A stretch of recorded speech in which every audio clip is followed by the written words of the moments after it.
Aujourd'hui, je veux vous dire l'histoire d'Antoine Doinel.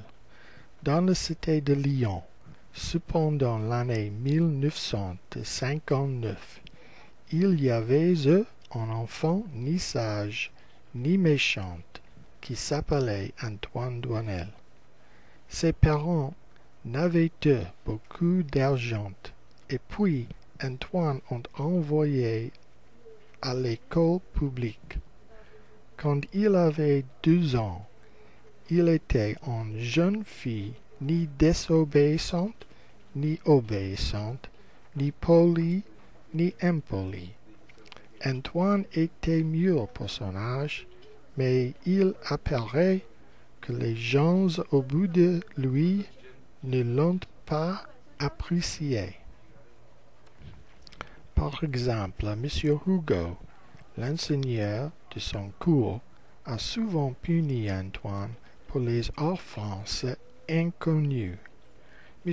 Hugo ne voulait pas permettre à Antoine lui se battre ou se disputer, et en chaque cas, il avait grondé Antoine pour une offense que l'enfant n'a pas commise. Ainsi le garçon avait reçu beaucoup de punis qu'il n'a pas mérités. Finalement, pauvre Antoine n'acceptait pas aucune des punitions. Il était sorti de l'école et il avait couru vite au loin de M. Hugo et les autres gens. Maintenant, Antoine a vécu sur les rues de Lyon.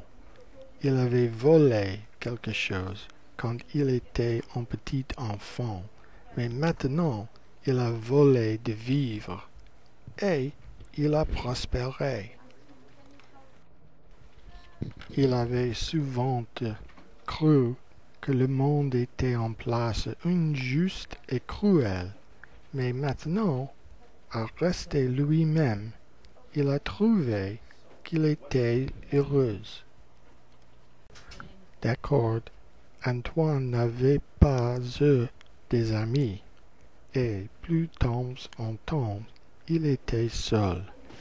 Mais le monde était en grande place, et avec confiance, il a cru qu'il pourrait trouver les autres.